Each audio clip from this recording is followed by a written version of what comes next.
Yeah, massive. Obviously being 2 games down already, and yeah, obviously 5 matches to go. Yeah, it's obviously important for us to get on the board, but I think it's important for us more so to sort of play the way that we want to play. And yeah, that's something that we've spoken about in the last couple of days, to put those things right, and I guess just be happy with our performances a little bit more. So yeah, hopefully we could do that tomorrow.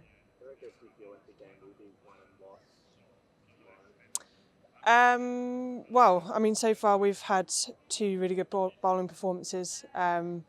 We've had people bowl in really consistent areas and make it difficult for the opposition, and yeah, so I guess from that perspective we're really happy with how we're tracking with the bowling side of things. With the bat, obviously we've had 2 games look a little bit different but also a little bit similar.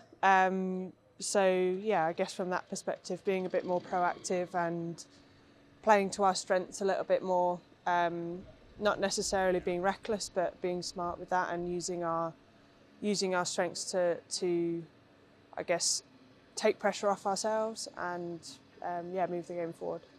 It's not often that Australia are bowled out for 180 in the ODI.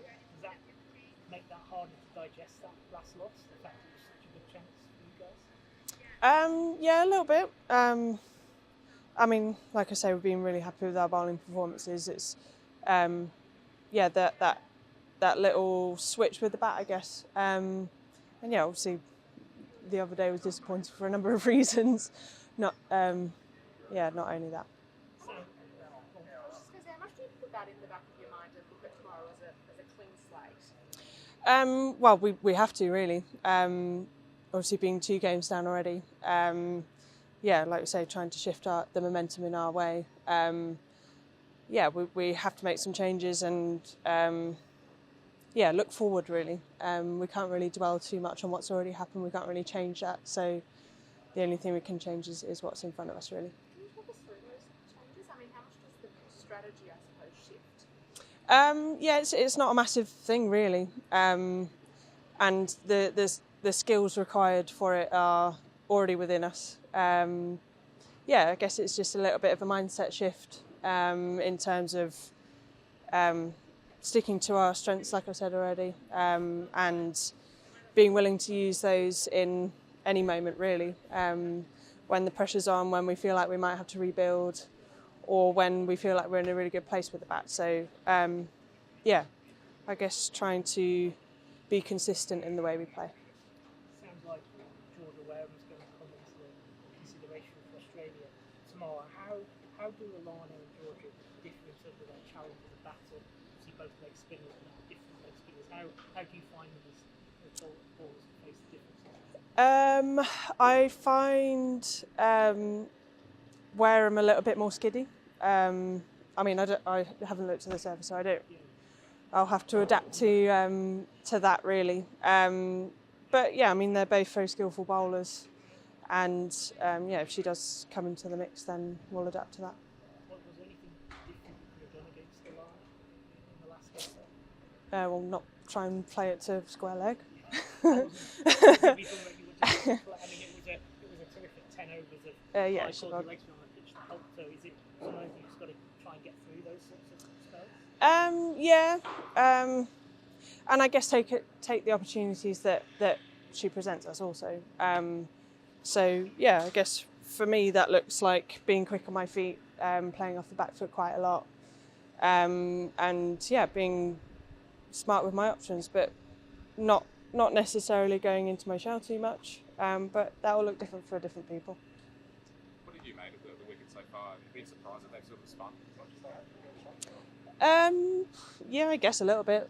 Both wickets have sort of started a little bit tacky as well, which obviously there's been a fair amount of rain before both games, so yeah, you can't really help that. But you I guess before you arrive in Australia, you expect to play on quick bouncy wickets, and yeah, but I mean that's international cricket really. You sort of turn up to a ground, it might look one way and then play a different way, but as a side, I guess everybody has to adapt.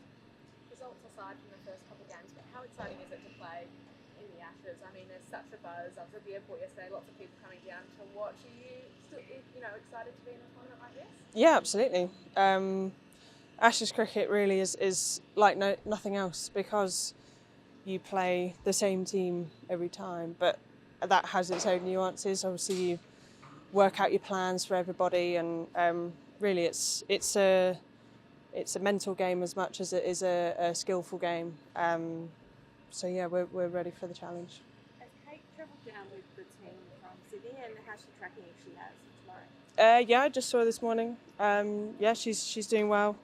Obviously, with backs, you don't really know how they're going to be from one day to the other. But yeah, the plan was if the rehab went well, she'd be here. So yeah, we'll see how she goes today in training. You're good friends with Amy. Have you chatted to her about what was going on at the end of the last match? Yeah, of course. Yeah, obviously being very close to her, it's hard to see someone put themselves out there so much, and yeah, for it to not get over the line really. And having been in fairly similar situations myself, I know that it's a tough one to take. So yeah, she's all right. She will have done a lot of reflecting, and yeah, we've obviously chatted about it.